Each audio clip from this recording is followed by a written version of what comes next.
You are in the waiting room, and your name has just been called in a voice too gentle to be good news.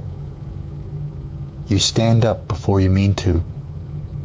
Somewhere down that hallway there is a scan, or a word, or a diagnosis that is going to divide your life into before and after, and there is nothing your hands can do about it.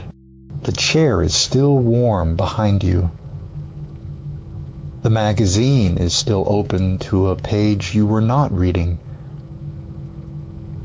and your whole body has understood before your mind will say it that the thing coming for you was never once in your control. Here is what almost no one tells you in that hallway. Something is being taken, but not everything.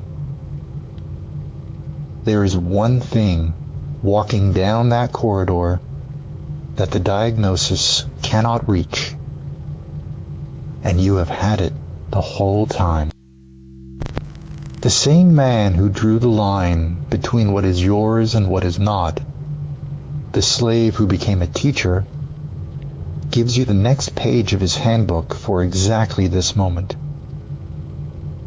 And it holds up even here, in the worst room you will ever sit in, because he says something on this page that sounds almost cruel until you understand it. He says the sickness cannot touch you. Hold on to that. He is not saying what you think he is. Yesterday was the line, and the two strings you aim across it. Today is what happens when life reaches over the line and takes something anyway. What is left standing when the body is not? Start with the man himself, because he is not speaking from a comfortable chair. The oldest story about Epictetus, handed down by a writer named Celsus and preserved by the Christian origin, is that his leg was broken while he was still a slave, twisted by the man who owned him. Other ancient sources say he was simply lame from childhood. We do not know which is true. What we do know is that he limped for the rest of his life, and that the man who could not walk without pain spent that life teaching that a body can be bound while the person inside it stays free. He was not theorizing.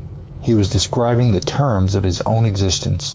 So look at what he actually says, because it is more precise than it first sounds. Sickness, he says, is a hindrance to the body. Lameness is a hindrance to the leg. Notice he does not deny the hindrance. He does not say the leg is fine. He says the leg is stopped.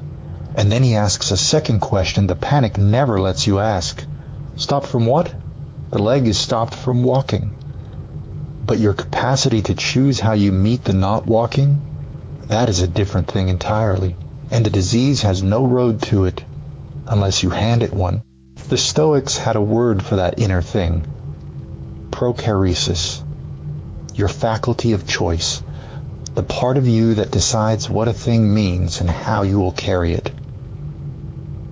The fever can climb. The letter can come. The leg can fail. And all of it lands on the body, the circumstance, the estate. None of it lands on its own on the one who is choosing.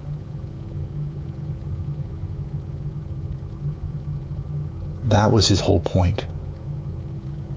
Draw the line again, but this time, draw it straight through your own suffering. So if that inner thing really is untouchable, why does it feel in the waiting room like everything is being taken at once? Because the pain is real, and pain is loud, and it does not politely announce which part of you it can actually reach. 19 centuries after Epictetus limped through Rome, a psychiatrist named Viktor Frankl was stripped of everything a human can be stripped of inside the Nazi camps, and lived to write it down in a book called Man's Search for Meaning. And the sentence he brought back is almost word for word the same as the one on this page. Everything can be taken from a man, he wrote, but one thing, the last of the human freedoms, to choose one's attitude in any given set of circumstances, to choose one's own way. He watched it happen. He watched men who had lost everything decide who they would be on the way through it. The leg and the will of the camp and the choice. The same line drawn in the darkest place a person has ever stood. Now here is where it can go badly wrong. And you have probably heard it go wrong. Someone facing something unspeakable and a bright voice telling them to just choose to be positive, as if the illness were a mood. That is not this. That is a lie. And it is a cruel one. And Epictetus is not selling it. He never says the disease does not matter. He never says it does not hurt, or that a body breaking is a small thing, or that you brought it on yourself. He says the disease is a real hindrance to the body, and then he refuses to let it become a hindrance to something it was never able to reach. That is the opposite of pretending. Pretending looks away from the pain. This looks straight at it, names it exactly. Sickness is a hindrance to the body, and then guards the one room the pain has no key to. So use it in the smaller rooms first, long before you ever need it in the large one. The next time something goes wrong today, the traffic, the harsh reply, the plan that collapses, ask the two questions in order. What is this a hindrance to? And then, is that thing me, or is it something of mine?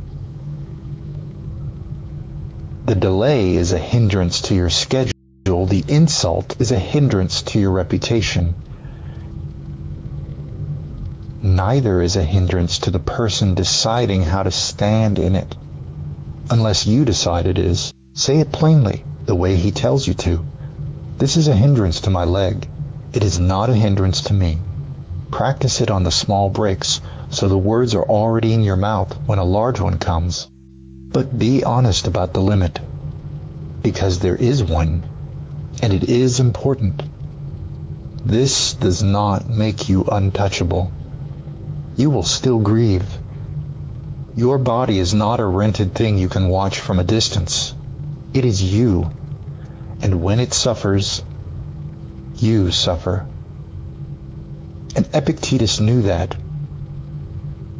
The freedom he is pointing at is not a wall that keeps pain out. It is a small, stubborn room inside the pain where you still get to decide who you are while it passes through. It does not stop the loss. It just means the loss does not get to write the whole of you. So the thing that sounded almost cruel, the sickness cannot touch you, was never a denial of the sickness. It was a map of exactly how far it reaches and where it has to stop. They can break the leg. They can take the estate, the plan, the body you counted on. What they cannot do, in the worst room you will ever sit in, is choose your way through it for you. Name the hindrance today, then name the one thing standing behind it that no hallway, no letter, no diagnosis was ever able to reach. And when the thing you love is not your own leg, but a person, and life reaches over the line to take them, that is the hardest turn of his handbook.